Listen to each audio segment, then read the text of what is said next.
రాష్ట్ర మంత్రి లోకేష్ జన్మదినాన్ని పురస్కరించుకుని తిరుపతిలో తెలుగు యువత నేతలు వినూతంగా వేడుకలు నిర్వహించారు. మిట్టగాంధీపురం వద్ద నిప్పుతో లోకేష్ పేరును వెలిగిస్తూ శుభాకాంక్షలు తెలపడం అందరినీ ఆకట్టుకుంది. లోకేష్ తన పుట్టినరోజున కూడా కుటుంబానికి దూరంగా దావోస్ పర్యటనలో ఉంటూ రాష్ట్ర ప్రయోజనాల కోసం శ్రమిస్తున్నారని శాప్ చైర్మన్ రవినాయుడు కొనియాడారు.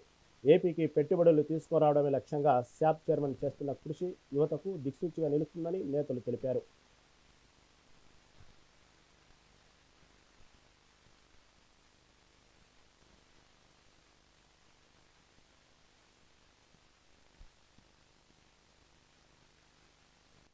యువనేత తెలుగుదేశం పార్టీ జాతీయ ప్రధాన కార్యదర్శి ఒక నిప్పు కణిక నారా లోకేష్ గారి జన్మదినం సందర్భంగా ఆయన జన్మదినం నిర్వహించుకోవడం జరుగుతోంది. ముందస్తుగా తిరుపతిలో ఈరోజు యువత ఆధ్వర్యంలో జన్మదిన శుభాకాంక్షలు తెలియజేయాలని ఆయన ఈరోజు గతంలో లోకేష్ గారు ఇప్పుడు చూస్తే ఈరోజు ఒక నిప్పు కణికలాగా బగబగ మండుతున్నారు. యువత కోసం, రాష్ట్ర భవిష్యత్తు కోసం నిరంతరం ఆయన శ్రమిస్తున్నారు.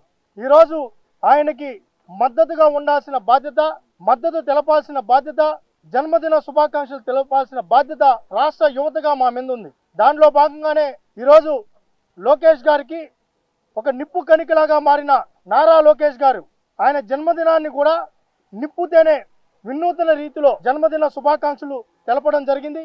లోకేష్ గారు ఆయన పుట్టినరోజు ఉన్నప్పటికీ కుటుంబంతో గడపడం లేదు. ఈరోజు యువత కోసం, రాష్ట్ర భవిష్యత్తు కోసం దావోస్లో ఉంటూ ఆయన ముందు సంవత్సరం కూడా, అంతకుముందు పాదయాత్రలో కూడా, ఈరోజు ఎప్పుడు కూడా ఆయన కుటుంబంతో లేరు. ఆయన పుట్టినరోజు అంటే ఎవరైనా కూడా కుటుంబంతో ఉండాలనుకుంటారు. కానీ ఈ రాష్ట్రం కోసం, రాష్ట్ర భవిష్యత్తు కోసం ఆయన శ్రమిస్తున్నారు. కలియుగ ప్రత్యక్ష దైవం వెంకటేశ్వర స్వామి ఆశీర్వాదం ఆయనకు ఉండాలి. యువతంతా ఆయన వెంట ఉన్నారు. ఆయన చల్లని నీడలో ఈ రాష్ట్రం సుభిక్షంగా ఉంటుంది, అభివృద్ధి వైపు నడుస్తుందని కూడా తెలియజేసుకుంటూ జన్మదిన శుభాకాంక్షలు తెలియజేసుకుంటున్నాం.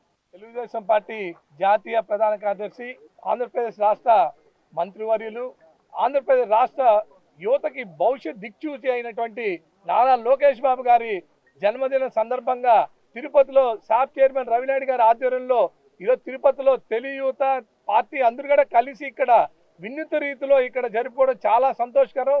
ఈ రాష్ట్రంలో కూడా ఎక్కడా లేని విధంగా ఇన్నోవేటివ్గా ఆలోచించే రవినాయుడు గారు ఈరోజు ఈ కార్యక్రమాన్ని చేపట్టడం జరిగింది. దీంట్లో మేము అందరూ కూడా పాల్గొని మా ప్రీతమ నాయకులు నారా లోకేష్ బాబు గారికి ముందస్తుగా జన్మదిన శుభాకాంక్షలు తెలియజేస్తున్నాం.